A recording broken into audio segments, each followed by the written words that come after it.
Good afternoon, welcome. Thanks for joining us. I'm excited to introduce our next speaker.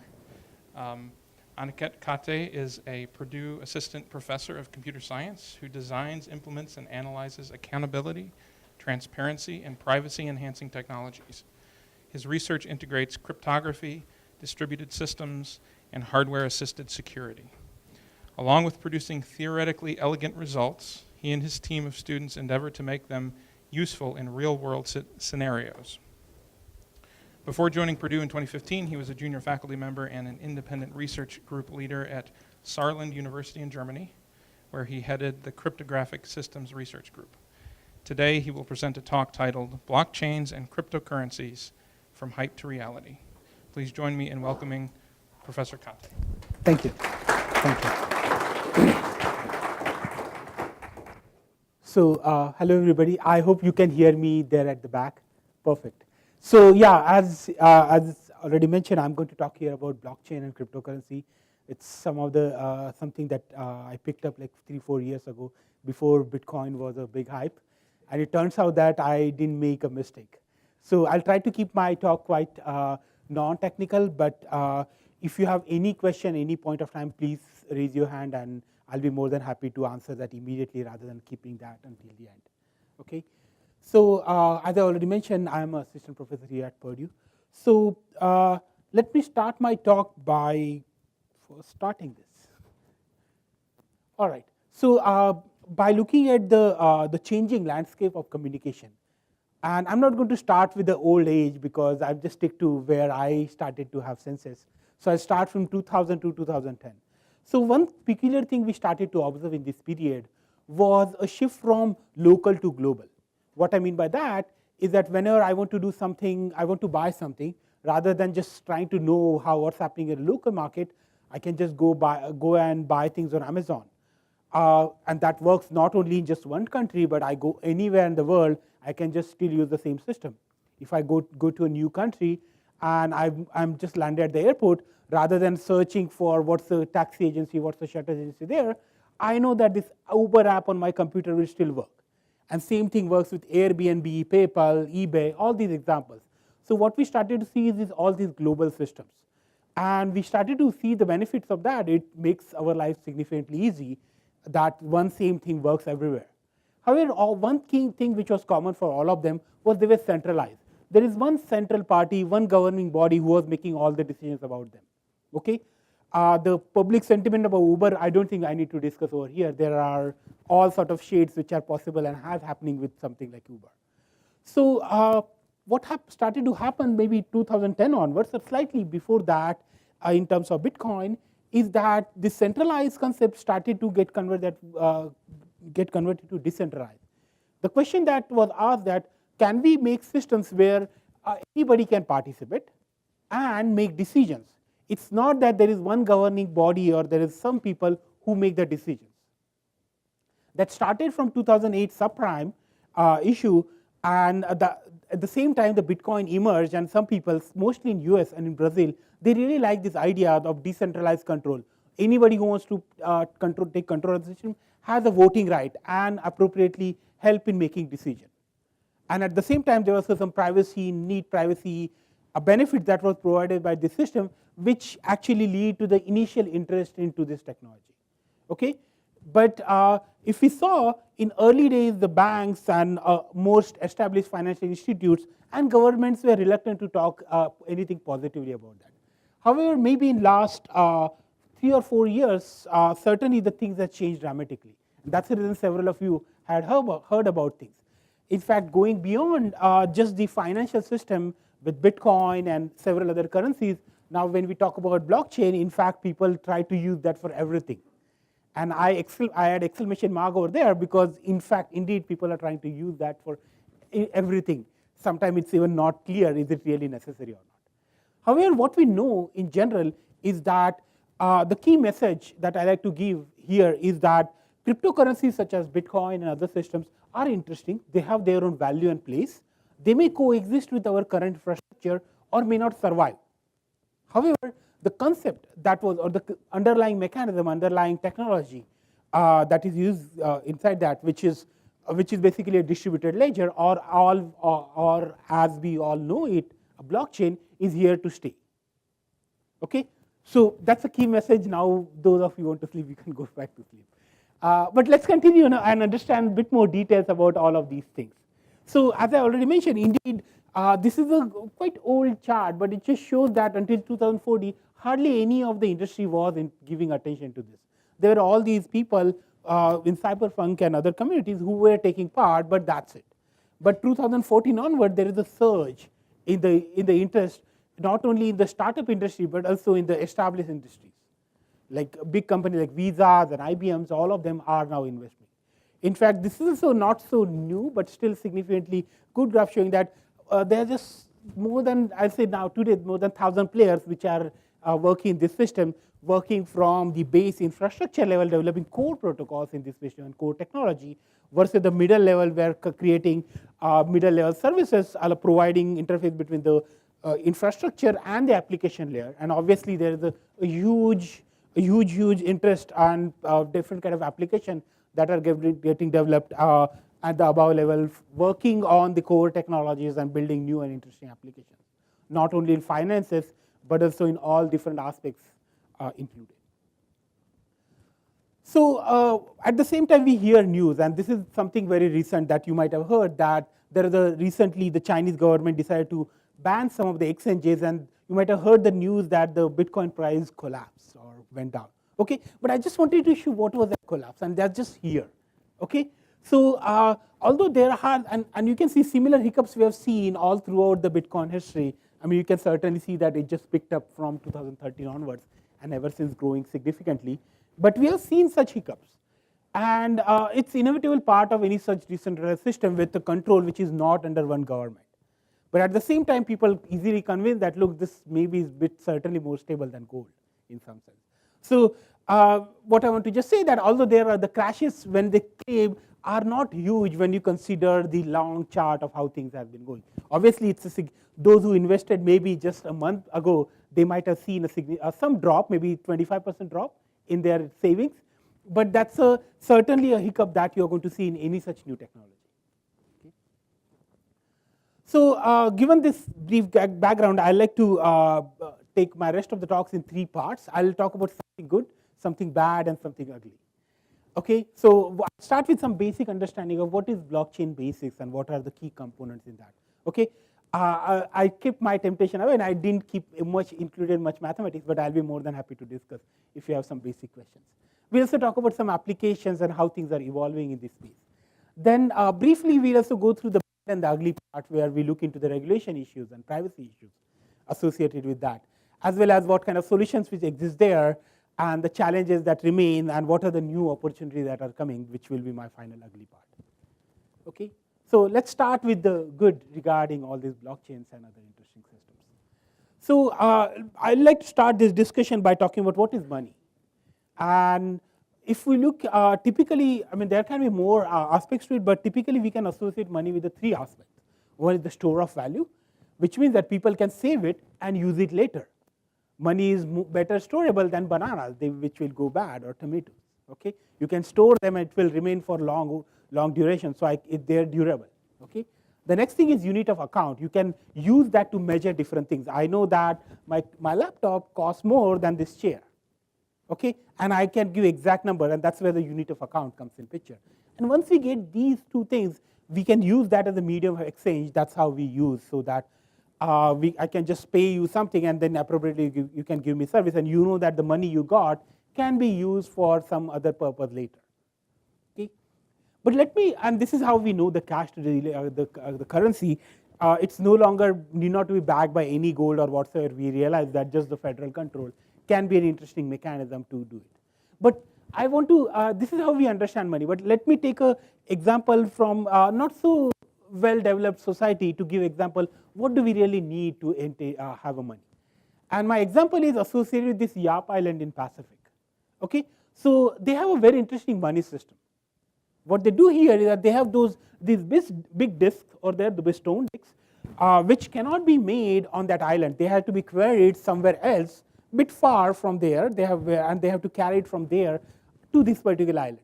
And each of this disk here is a unit of money. And the reason is that they are huge, so they are not easy to steal. The island is small.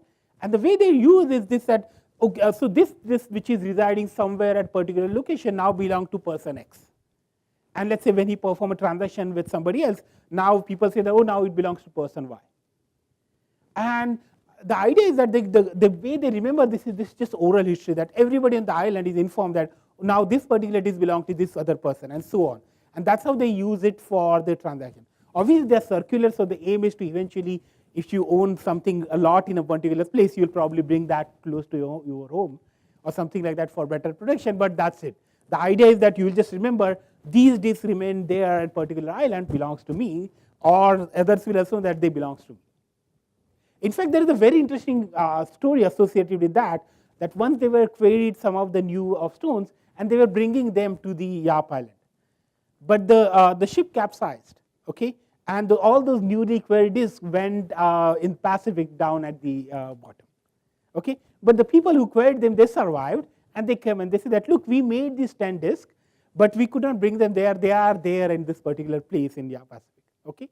So what the island decided that, that's fine, we can still count them. We'll count them as a total. We say that these 10 over there now belong to this particular person, and so on. So what it shows that to have a financial system, to have a money system, the only key thing that we require is memory or history. In Yap Island, we can do that with oral history, but maybe it's not necessary as long as we have history, or now I'll use a different term, ledger of some kind that is sufficient to maintain all the asset transactions. Okay? And the question is again, how you maintain this ledger. In the federal system, it's like Federal Reserve maintains this ledger, they assign these unique IDs and do things from there. But that's not necessary. If we can develop new technologies, interesting technologies to measure such, or keep track of such ledger, we can achieve a similar effect. Okay? So with that understanding, maybe it was some things about what we basically need by a blockchain. In fact, as I mentioned, memory is sufficient for financial system, but maybe it's not certainly sufficient only for that, but for basically tracking any assets. Okay, my assets can be the airbags that I'm putting in my car, or any sort of different supply chain, like maybe the meat that is processed, or diamonds are determining where are they actually got made and how they are transferred. So we can try to actually keep track of all the assets, and that's where the key thing that associated with blockchain comes in picture. So when we talk about blockchain, I'll typically associate them with the 4 key tools or primitives. First thing is a blockchain or a database, okay? And it's an asset database, so asset can be money, obviously, that's what happened in Bitcoin in such financial systems, but it need not to be, okay? It's an asset database that aggregate the transactions associated with those assets, like how these assets are getting transferred in blocks, so that you collect several of them together. It's not necessary, the block can be only have one transaction, but we realize that maybe we can indeed manage several of them together, and it fits well with our internet model, okay? And they are added next to each other to form a chain. So the chain aspect is also interesting, because it makes sure that you get some kind of a series, or some kind of a temporal history, that you know that the money, this particular asset first went to A, and then from there it went to B, and so on. If we do not have a chain, then people can change the order, and that may result into some issues of different kind. So basically, blockchain is basically blocks of transaction put in a chain, and these each of these blocks is associated with the previous one in that particular form. It's always possible that there will be forking, that's what we call, where maybe simultaneously 2 blocks appear which are starting from the same chain. But there are well established rules in picture there to make sure that only the one chain survives eventually. Another thing that we want is the replication. Not only it's sufficient to create a blockchain, but make sure that it's sent to the appropriate recipient who are interested in having that. Okay, so the idea is not only to create this, but also send that. So it's similar to the oral history. When you perform a transaction, you tell that to everybody so that everybody knows that. The next thing that we want is only appropriate people can perform transaction. If some asset belongs to me, I should be the only one who can actually transfer it to somebody, not somebody else. Okay, that is taken care by what is known as digital signature, which is a digital form or computer form of the standard signature that we employ in the real life. And you also want to make sure that on top of that, the only right people can sign, which falls under the concept of public infrastructure or PKI that we want. And the final thing that you want is a mechanism so that we can agree on what to add and what not to add. And that's what the concept of consensus come in picture. Where idea is that when I see several transactions, I want to agree on some of them.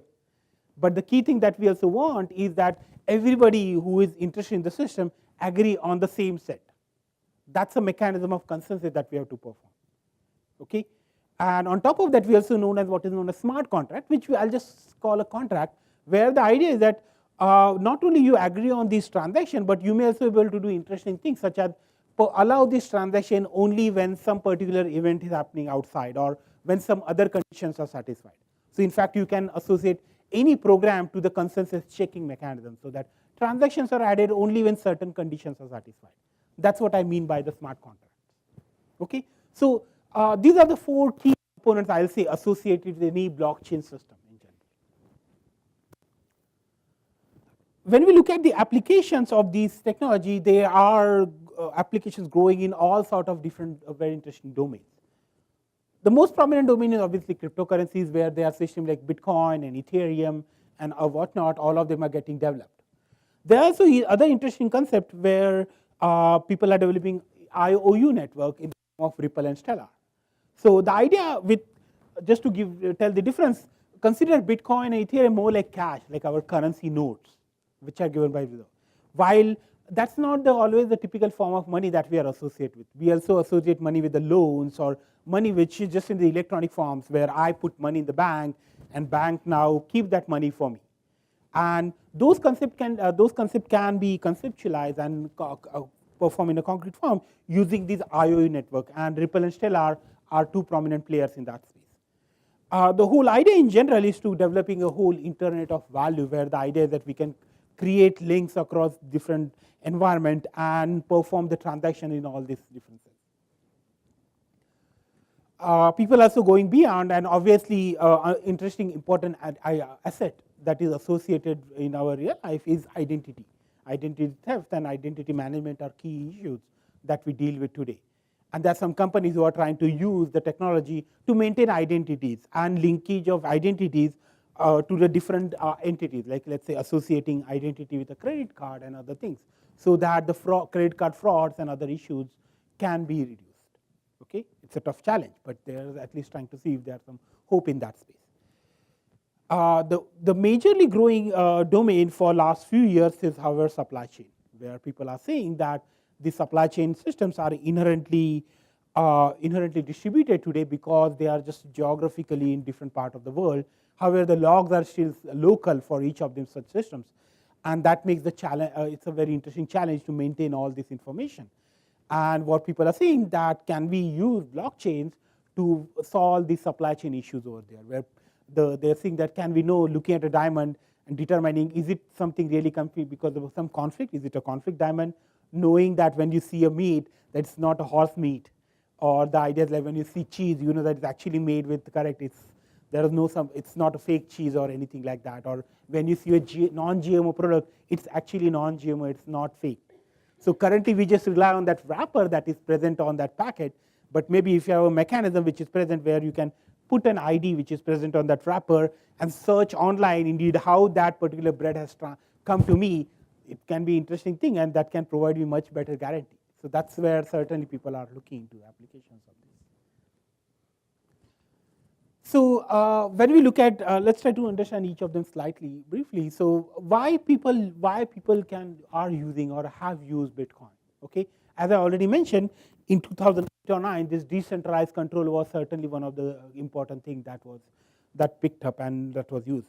They're also able to see that they can be significantly cheaper. It's no longer true for Bitcoin if you know the price, but there are what we know as the tier 2 protocols which can still give them still maintain the efficiency as well as reduce the cost associated with them.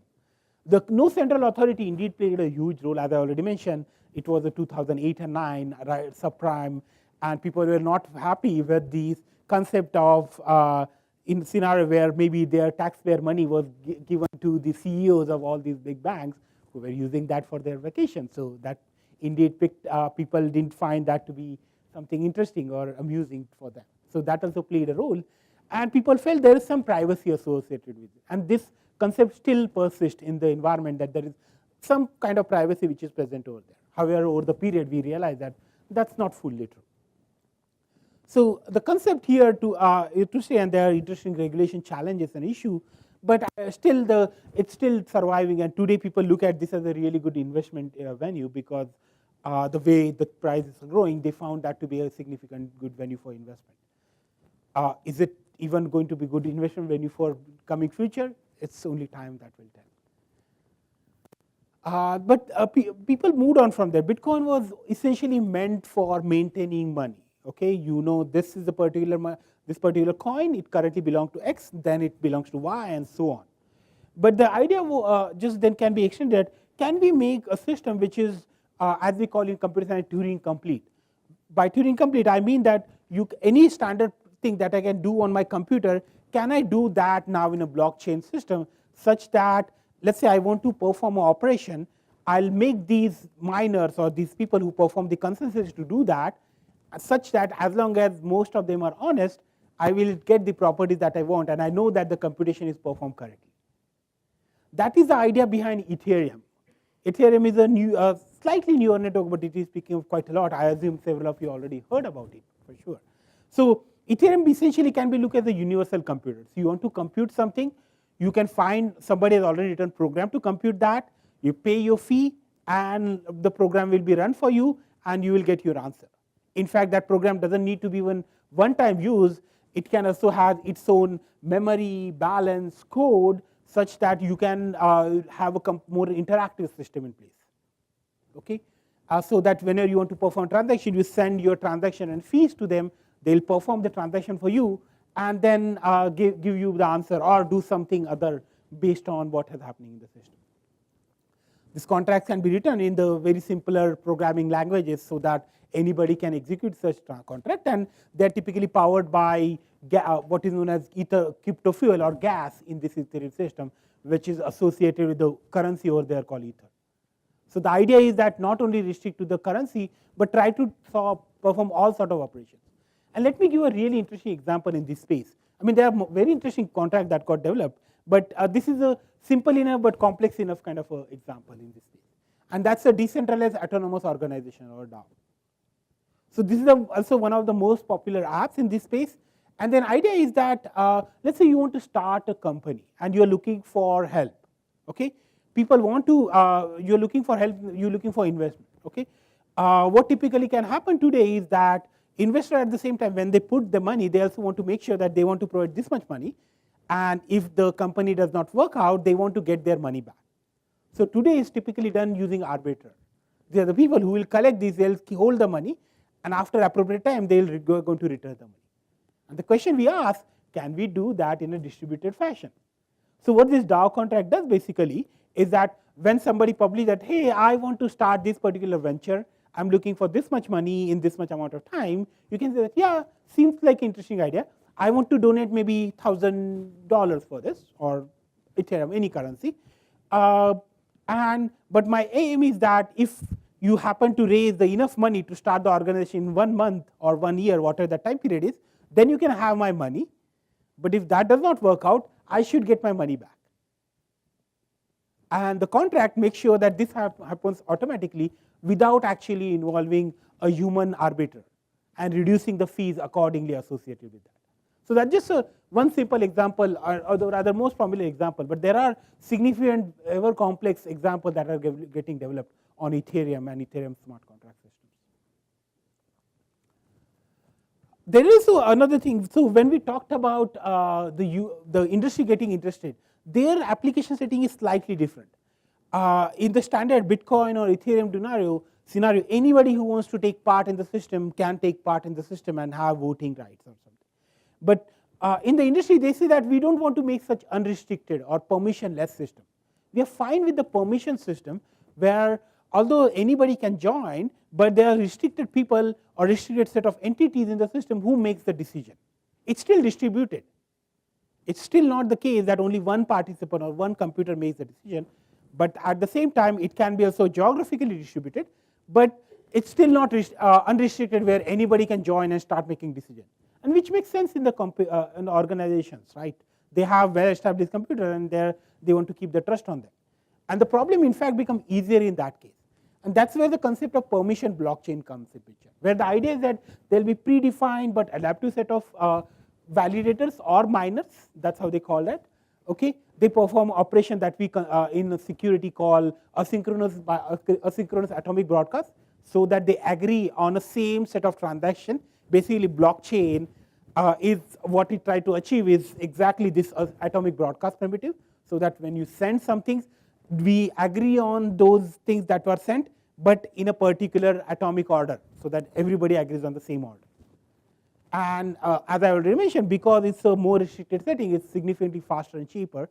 And that's the reason they say why to go for have burned so much energy with Bitcoin if we can solve the problems in our setting in significantly easy manner.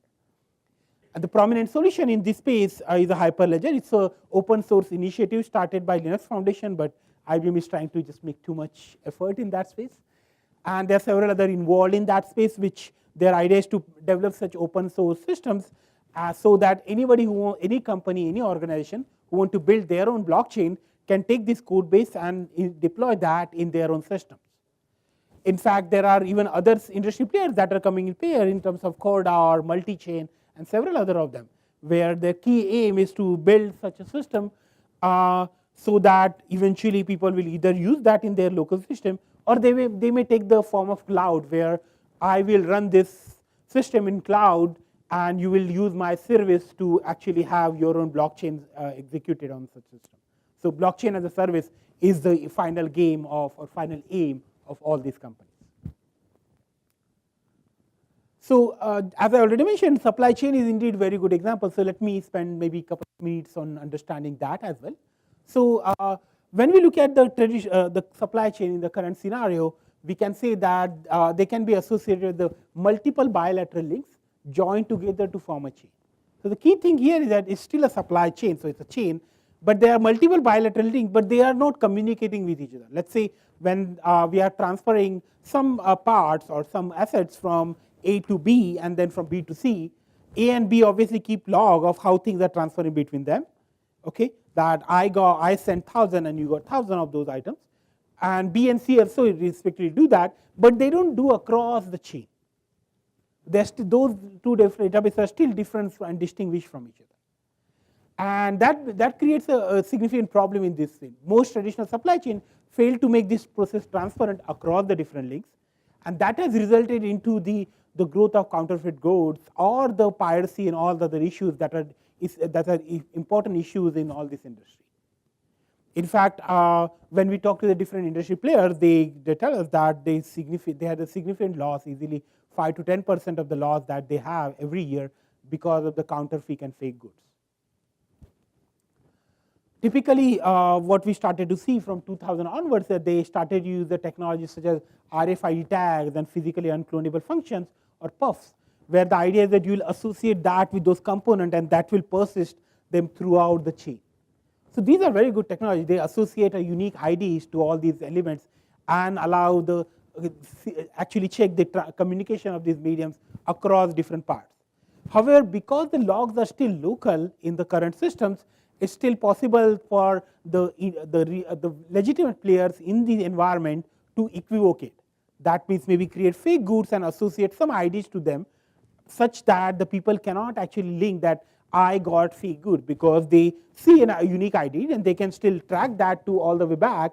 However, because they cannot compare that with log, the same ID can be used for some other good as well. So indeed, stopping equivocation is a challenge with all this technology. That's what we call it. Equivocation is making two conflicting statements for same thing. That's a concept that we apply. So what does blockchain do is that it has the potential to actually create distributed logs which go across this chain, such that when you want to actually keep track of information, you can just look at all this information and indeed see that there is just a unique copy that's flowing. If there is a second copy with the same ID that is flowing, you will see, you can do two things. Either that does not get added to the blockchain, or you see both of them, and now you know who is the guilty party.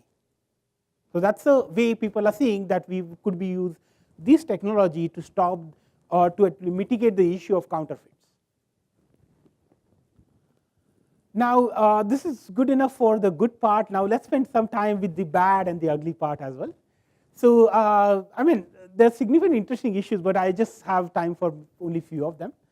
So, the bad part also is associated with the linkability of pseudonyms. Okay, so here I'm showing a small part regarding a blockchain or rather Bitcoin transaction, and this is how typically it looks like. On left hand side, I have a particular entity called A. Okay, it's a pseudonym for some particular user A over here, Alice, and there are 70 bitcoins or 70 point something bitcoin that belongs to her, and let's say she is giving 1 bitcoin to some other party B prime. Okay, again pseudonym, no real identity.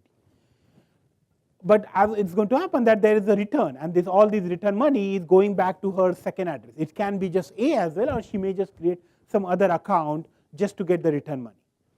However, and then this particular transaction is signature. That's where the sign comes. That's why I'm showing sigma out there. It's signed by saying that I am actually authorizing this transaction, and this is sent to the blockchain or to the Bitcoin blockchain, and the whole world can see it, and it eventually get added to the blockchain. However, as you can see, anybody can look at this transaction when it is added to the blockchain. It's a public database, and that can be employed to actually keep track of how transaction happenings in the system. In fact, here I'm just showing an example where you can see that A is performing different transactions with different people, and you can just keep track of money, that how the money is flowing. And although you do not know the real identity of A here, because it's just a pseudonym that is employed in Bitcoin system, you can still keep track that this one person performed transaction with A, B, C, and D, and so on. And they can be different transactions, which themselves, when we combine together, makes sure that, oh, this person must be somebody who lives in Indiana, possibly works in a university, and something like that. So you might be able to determine all such different aspects by linking different transactions. And this linkability issue is a huge issue, because once you collect that with the transaction where you actually convert this money, the Bitcoin money, to other form of currency such as dollars or other fiat currencies, these pseudonyms can be linked to your real identities. And now people can know how the money is getting transferred from one part of the system to other part. In fact, it's still an ongoing research area where we work on these Bitcoin logs and try to determine different aspects associated with it, where we can actually determine what kind of performance are operation, which organization getting what kind of operations, how's their daily output, what kind of money they are getting. So privacy is certainly a challenge in this space because of the public nature of the blockchain. And although it's just not that privacy, we can say that it's certainly something which we like to have, but in fact, when we perform different studies, we realize that privacy is certainly something, one of the key things that people like to perform operations on such cryptocurrencies. In fact, in EU or even several other places, there are regulations in place that the monetary transaction should not be made public and privacy should be protected for them. At the same time, when you are using a system like this, you don't want to make sure that you want to make sure that your competitors do not know how are you performing transaction, where are you buying your stuff from, all these different things. Or even as an individual, I may certainly at the same time know that, let's say I use Bitcoin to pay for my doctor, people should not know that which kind of doctor I paid him to. So there are all these different privacy issues, and de-anonymization is a big deal in this space, which remains to be a challenge even now. Then there are issues such as regulation and illegal trade. I'm pretty sure you have heard about the ransomware. I mean, this is the one term which probably several of us didn't know maybe a year ago, but now almost everybody knows that. And here I'm showing example. This is the screen in Germany, Deutsche Bahn, where they are basically this is showing it's on the railway station platform, and they can see that just showing that this particular computer system is hacked by ransomware. And this is the interface from one of the ATM in China. So ransomware was a huge issue that we recently faced, and the choice, the kind of currency that the ransomware attacker tried to use was Bitcoin. They find it to be easy usability and also this little bit of privacy that is present in the system. As well as there were websites such as Silk Road and other systems which essentially allowed illegal drugs and other aspects to work with, and they also were associated with Bitcoin. Okay, so all these issues are also still present with all these blockchain systems, in particular Bitcoin and few other examples for sure. Now let's spend last few minutes to talk about the ugly part associated with it. Okay, so by the ugly we talk about the current approaches as well as the issues and challenges that are present in here. So when we talk about the privacy, and as I mentioned, privacy is a huge issue in all this space. There are all different solutions. In fact, the cryptography description of that is fairly mathematical. But the key message I want to give is that there are different solutions which are present, which I'll just call as a zoo of solutions, and they provide different privacy properties for different associated components, such as you may want to make sure that when a sender performs transaction with the receiver, they are not linked to each other. Or maybe you want to store, that's where we use mixing or ring signature. When you want to make sure that the value of the transaction is hidden, that's where when we use the basically commitments and identity homomorphic commitments and range proofs. And when there are different technologies which are employed in this space to provide different solutions. Not all of them work with different blockchains. I mean, I'll say there are easily more than 100 reasonably good blockchain solutions that are present, and each of them come with their own flavor. So we have to use these solutions and pick and choose and use them appropriately to get some guarantee. Compatibility is a huge challenge typically in all this space. But there are some solutions, and not, as I mentioned, not everything works with every blockchain, and that privacy still remains somewhat problem that we continue to deal with on a daily basis.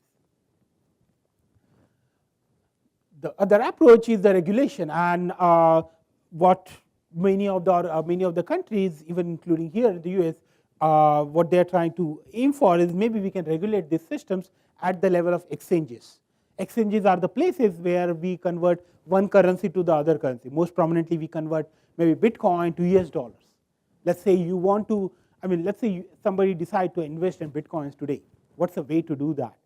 The way to do that is that you will pick one of these exchanges, contact them. They will ask you for a screenshot of your driving license, some kind of identity document, and they'll tell you, please send the number of dollars that you want to send to a particular account, and respectively you also need to send a Bitcoin wallet, or which is your pseudonym, to them.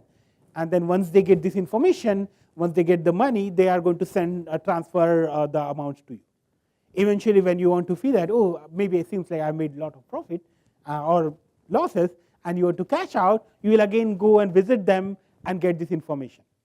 So essentially, these exchanges can be a good venue. That's where the regulators see that they can keep track of how the money is moving.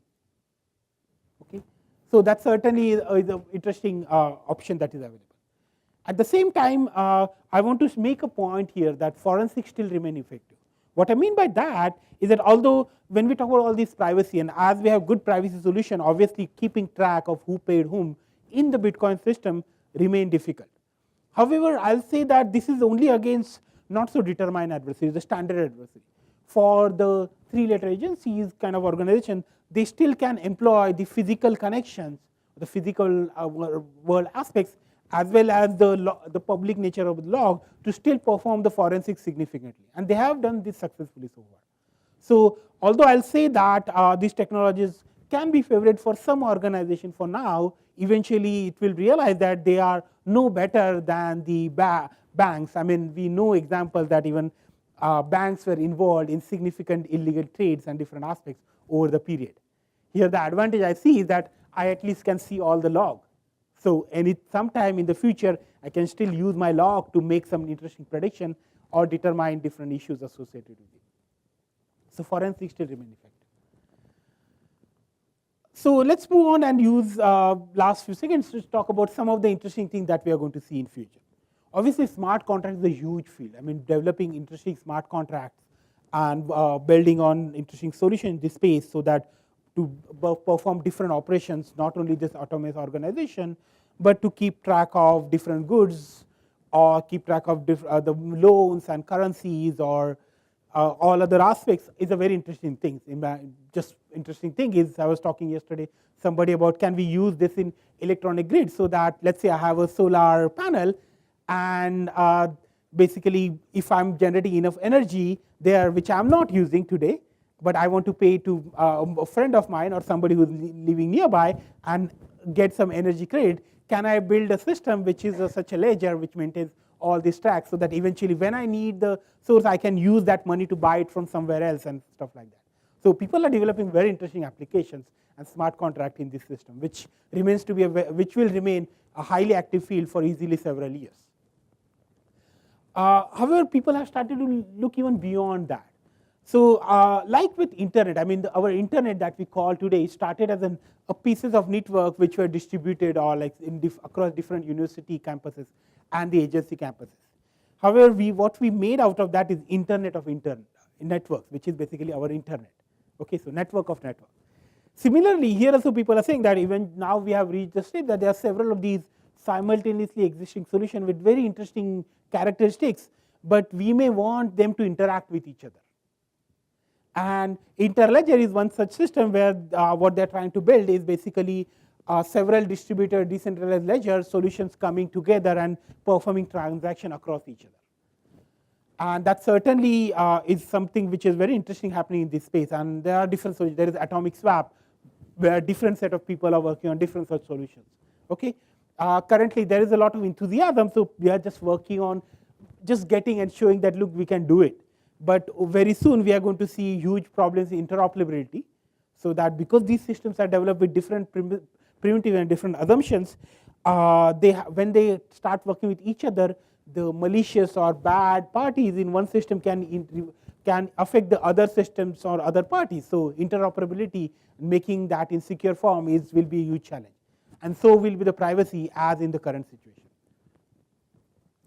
So finally, I'll just a bit of promotion. So we are working on several of these interesting problems here at Purdue. You can go to our Freedom Research Lab and find out a bit more about what we do, and I'll be more than happy if you want to get involved in some of our project. We are already working with National Science Foundation, Ford Motor, and Northrop Grumman on interesting ideas of blockchain for different applications, not only in cryptocurrencies, but also for all these organizations.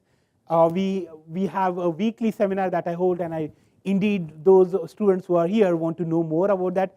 We look forward to see you there. I mean, the best way to get involved is just go to our mailing list or just email me or find me on Twitter, and I'll be more than happy to get you involved in what the effort that we are doing. Okay. So with that, thanks, and I'll be happy to have some questions.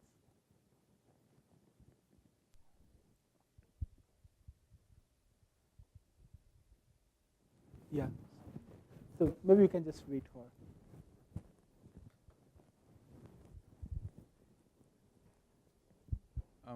I just want to know your take on private and public blockchains. I know there are some applications using private blockchains and some issues also coming with those. So I just want to know what are your thoughts on that. No, that's certainly something. So the question is regarding the comparison between the private or the private that we call as permission blockchain and permissionless system, which is public blockchains. So both have their own advantages. So private blockchains are be easy to maintain. You have to maintain it yourself and take care of all the aspects associated with that. They're cheaper. But if things go wrong inside your organization, the system can still go wrong. Okay. On the other hand, public systems have much more bigger infrastructure in place. For Bitcoin to fail today completely it's very difficult because there are computers from all over the world who are taking part in that, or Ethereum, same thing with Ethereum. So they have more robustness at the same time, but then they are public. So either they are performing transaction on theirs can be expensive for you. You have to pay significant fees. So those are the comparisons. So I'll say best way to compare them is if you want to do something on your hardware in your in your own lab, or you want to outsource that to cloud. So comparison with that, and based on the different application scenario, you may prefer one to other.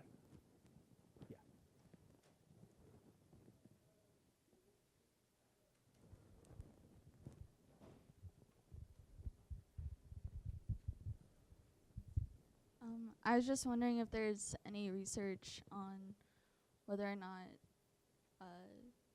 if we switch to blockchain, the effect on the economy, saying like inflation or anything like that, what would happen if like the ledgers, you could cross over them or anything like that? Yes. So in fact, we just saw something. So the question is regarding what about the interaction between the economies and when the two blockchains merge, or most probably they fork together. And it's a very interesting question, and we are seeing something like that happening. I mean, this something similar to happen to Ethereum 2 years ago, where the Ethereum and Ethereum Classic got basically forked out, and something similar also happened with the Bitcoin recently. And I'll say we have data, but analyzing that is an interesting task. I mean, these systems are still working. In fact, from the economical perspective, it's a very, very interesting thing to study them. So if you're interested, there is data is already available. It's just somebody has to look at that. So I think there was a question there.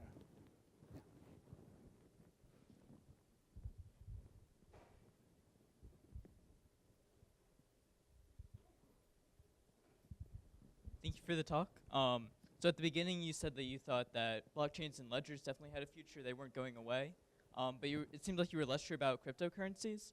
So in my view, it seems like that we will eventually have online or currency.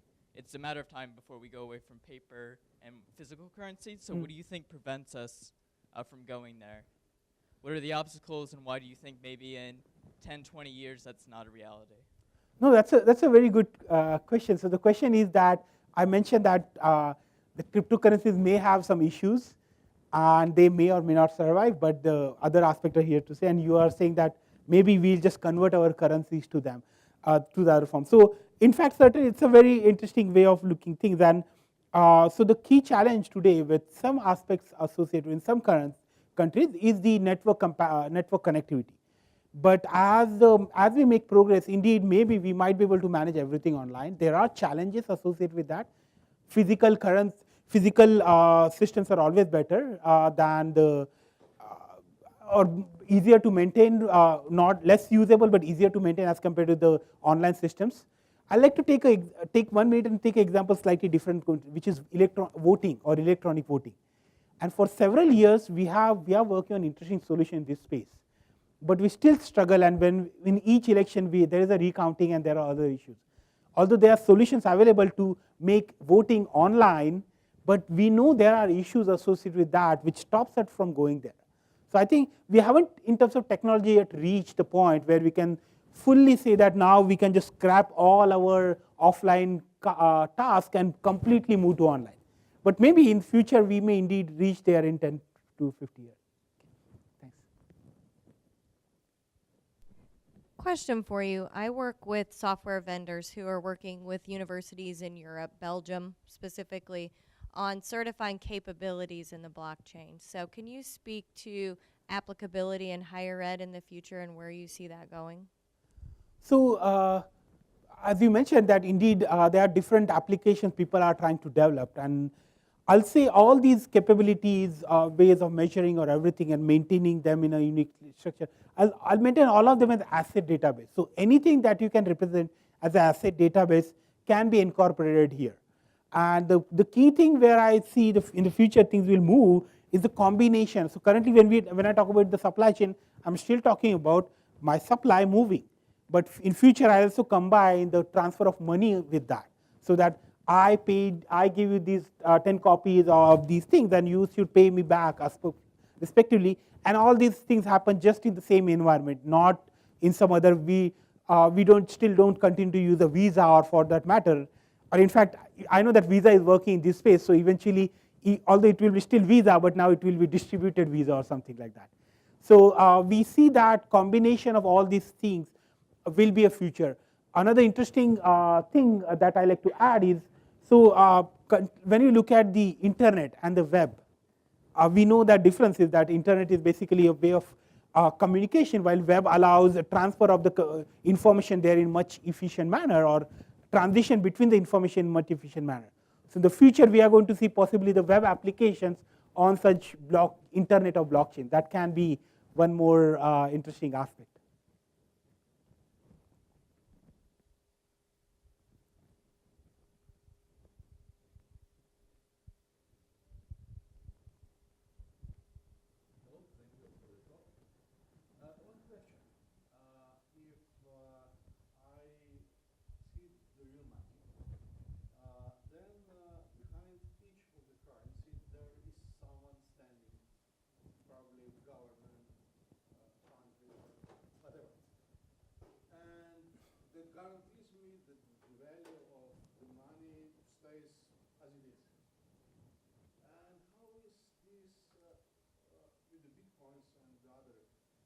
currencies, where guarantees, who guarantees that the value, that I wouldn't be wrong.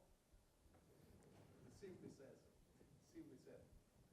So yeah, so in fact the question is remain there that everybody, so anybody who wants to take part in the system has some stake in the whole, this making sure this guarantee. So it's a distributed way of looking things, and I know that it looks quite non-traditional, and it is non-traditional, there is no doubt about it.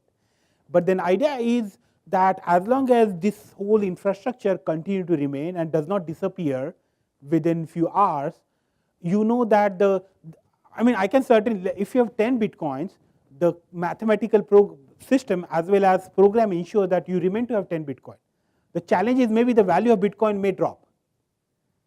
Okay, and that certainly remains a challenge, and that depends upon how the infrastructure survives.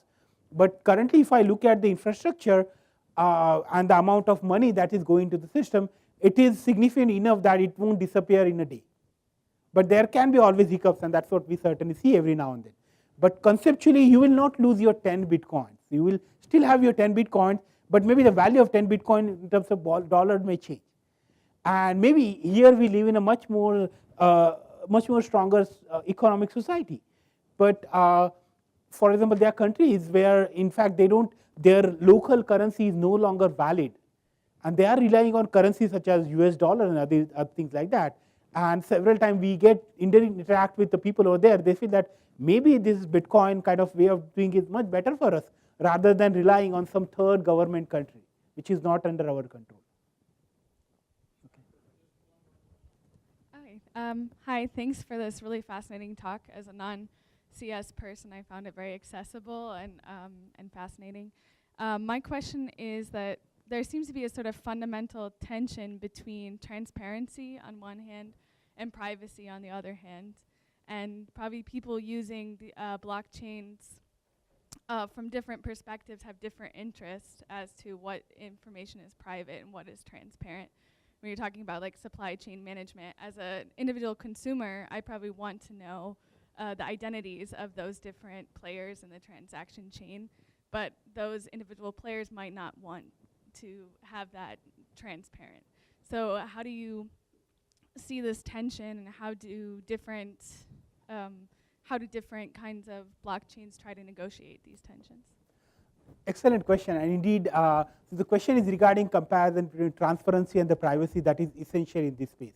So there are two answers that I like to give. One is the technologies. So as a technologist, what I can try to do is develop solutions in both space which are compatible, work with each other, and let it through in the world and let them work it out what works best for them.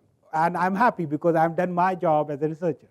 Okay, but indeed, at the same time, there are issues regarding policies, and I think what I find is that this will grow organically, right? Maybe somebody, one company said they are going to do things one way. However, eventually they realize that no, customer is going for some other product because they have better transparency, and so they may also open up their system in some form or other. So there can be such trade-offs which are present. Obviously, aspect become, going for, when you want to go from more transparent to more privacy to less privacy, things are slightly easy. But going other way around, let's say you were less private and you want to make it more private, obviously your older data can be used to break some of the privacy and anonymity. So that's a challenge that we have to deal with. So that's certainly a very interesting technical problem in this space. But at the same time, I'll say the answer to your question is more like, I think it will grow organically how things work out. All right. Thank you, Professor Kotway. Yeah, thanks.